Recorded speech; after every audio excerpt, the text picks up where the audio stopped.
We're just chilling. We're chilling here today. How's it going? My name is Sheel, and hey,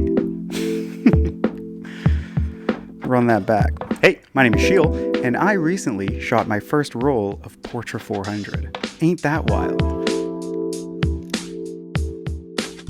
I've been doing this film photography thing for quite a few years now, and I've avoided Portra 400 for some reason, mainly because it's scary, and it's colorful, and it's expensive, and it always just felt a little bit too nice for little old me. But I went on a trip with friends, and they deserve nice, colorful photos. So I plugged in some Portra, and for a few days in Jasper National Park, I felt like a king.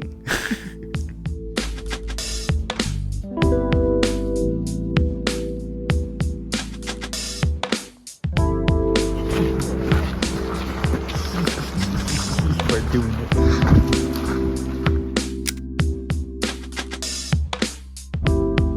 Now, I used my 6x6 medium format Yashica A.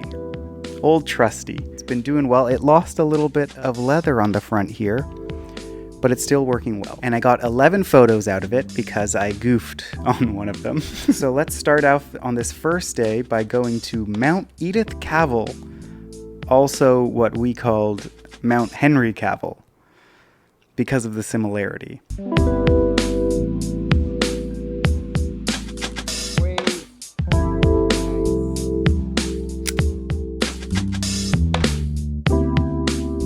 When you're under these mountains and glaciers, your sense of scale is completely off. It doesn't make sense. When we're standing on one side of this lake looking at the glaciers, you're thinking, okay, yeah, they're pretty big, I guess, you know? They look quite large. But these glaciers here in the back, these are massive, the size of buildings.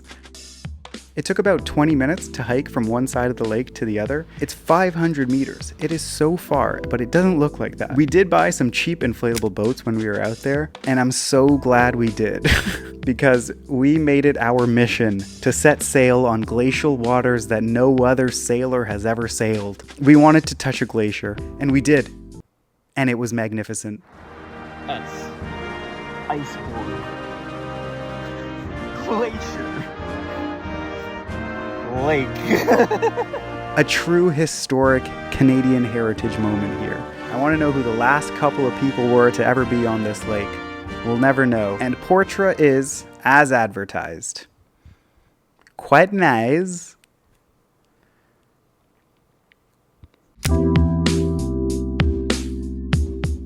This day then took us to the very famous Lake Moraine. But out on this lake is a place called Spirit Island. It was gorgeous. Portra was perfect for this day, actually. Perfect sun, light, colors, greenery, nature. Well done, Sheel. Good choice. I think Portra almost feels like that stereotypical color film. Like when you think of a color film photograph, the colors that you're imagining, it's Portra. But there's something about the color rendition that it's just exactly what you want out of a photograph. Nothing is pushed too far, the saturation is just right, the grain level is perfect, that you know it's film, and every picture that you get out of it just immediately looks like it was a great memory. You know, it's just a good feeling. It's a good field film. It's a good feeling film, if that makes sense. This photo I was trying to capture of a waterfall, but there was so much mist, and unfortunately, I missed it. But then this one turned out better. This was nice. And these are all on our way back to Calgary after Jasper National Park. We took a dip in some glacier water, went for a swim. It was freezing, but it was enjoyable. This is a photo from a field after we were leaving Moraine Lake, and I took this video and I posted it on Instagram, and it has 500,000 views, which was insane. Hartley running in a field is just apparently the best combination. Yeah, I think this film just captures the greens and blues and skin tones, and everything is just right. It's a very good film. Is it worth the money? Maybe, maybe not. But I think you gotta splurge every so often. And I think doing a big trip like this, it was worth the splurge. I have nothing bad to say about it. There's a reason why so many people, I think, use this film. And the reason is because it's a good film. Have you heard of the segment where I tell you something cool, something fun that I've recently watched, heard, or done? What's up, ladies and germs? Have you heard of Neom? So I've heard of this. I heard of this a while ago. It's a giant project in the Middle East, and they're creating this thing called the line. It is so sci-fi, bad future, scary, Arrival meets like sci-fi. So there's a few different developments that this company wants to do. And one is called the line. It's 170 kilometers long. And it's just encased in this mirror glass wall on either side. And inside is where people are going to live with no cars. They have like tracks underneath to get people across the entire line.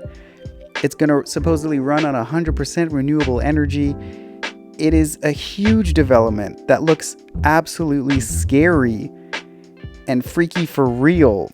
And it's just so idealistic.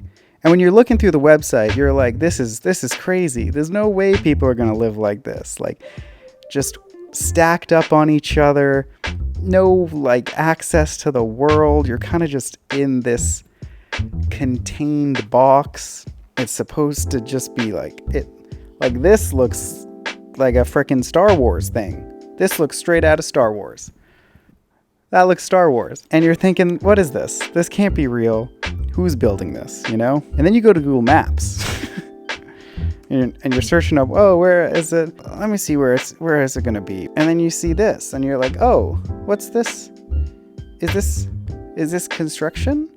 Oh, is this a perfect line in Saudi Arabia? Is this the line? Yes, that's the line. That's the line. They've already started building it. It's going to be a thing. Billions, hundreds of billions of dollars to build this. And you can see trucks. Trucks are there. You can apply for jobs. They have a community of people living here to work there. What? Like, you need to search this up and just look at it and just read. It's so cool. It is the coolest, scariest development ever.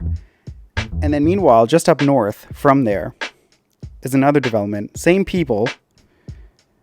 And they want to build luxury resort called Trojena. I don't know if you've heard of the Trojan horse. Something's off.